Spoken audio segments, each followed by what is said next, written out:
বলেছেন ইয়া আইয়ুহাল্লাযীনা আমানু উ আনফুসাকুম ওয়া আহলিকুম নার, নিজে বাঁচো, নিজের আহলালকে বাঁচাও, নিজে বাঁচো, নিজের সমাজকে বাঁচাও, নিজে বাঁচো, নিজের স্ত্রী সন্তানকে বাঁচাও, নিজে বাঁচো, নিজের এলাকাকে বাঁচাও।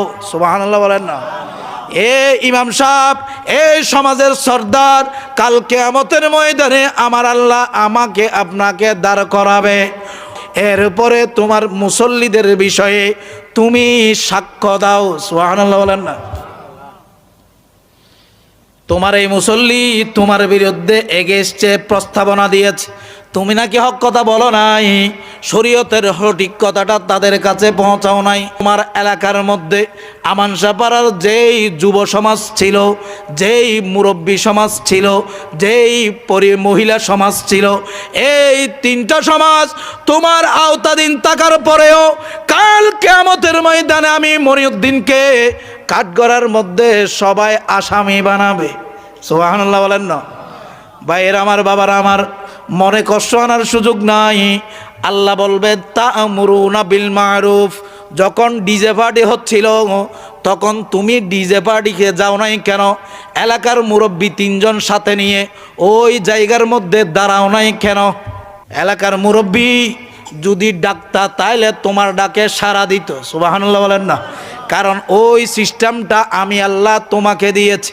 আমি আল্লাহ সেই আকর্ষণটা তোমাদের মধ্যে মুসল্লি ইমাম সাহেবের মধ্যে করে দিয়েছি। সুবহানাল্লাহ বলেন না। ইমাম সাহেব যদি একটা কথা বলে, মেম্বার চেয়ারম্যান 50,000 কথা বললেও ওই কথা সাধারণ মানুষ গ্রহণ, ঠিক আছে কিনা? কাল কিয়ামতের ময়দানে আমি গুনাহগারও আপনাদের সাথে থাকবো।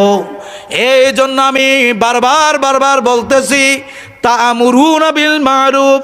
আল্লাহ কোরআনে বলেছেন ইয়া আইয়ুহাল্লাযীনা আমানু উ আনফুসাকুম ওয়া আহলিকুম নার, নিজে বাঁচো, নিজের আহলালকে বাঁচাও, নিজে বাঁচো, নিজের সমাজকে বাঁচাও, নিজে বাঁচো, নিজের স্ত্রী সন্তানকে বাঁচাও, নিজে বাঁচো, নিজের এলাকাকে বাঁচাও।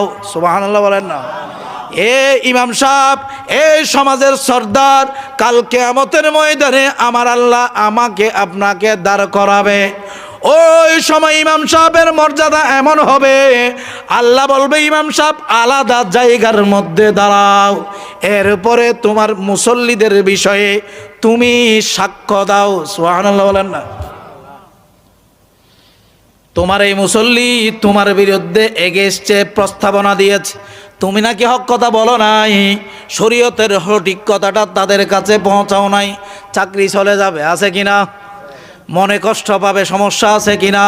সমাজের মধ্যে পাটল সৃষ্টি হবে, আছে কিনা? শুধু মিষ্টি মিষ্টি কথা বলে চলে এসেছো, এই রকম হিসাব আমার আল্লাহ আমাকে দেয় নাই, আপনাকে দেয় নাই। আমার আল্লাহ বলতেছে শরীয়তের কথা 1 সেকেন্ডের জন্য কোনো জায়গার মধ্যে সমাজ নয়, পৃথিবীর জমিনের মধ্যে যেই জায়গার মধ্যে যাও ওই জায়গার মধ্যে পর্দার কথা, ওই জায়গার মধ্যে নারীর অধিকারের কথা, ওই জায়গার মধ্যে মা বাবার হকের কথা, ওই জায়গার মধ্যে আমি আল্লাহর হকের কথা, আমার রসুলের সম্মানের কথা, যেইখানে যেইভাবে রয়েছে শরীয়তের কথা সর্বাবস্থায় বলা আমি আল্লাহ, তুমি মঈনুদ্দিন তথা সমগ্র বিশ্বের ইমাম সাহেবদেরকে আমি আল্লাহ নির্বাচিত করেছি। উচ্চ আওয়াজে বলুন সুবহানাল্লাহ।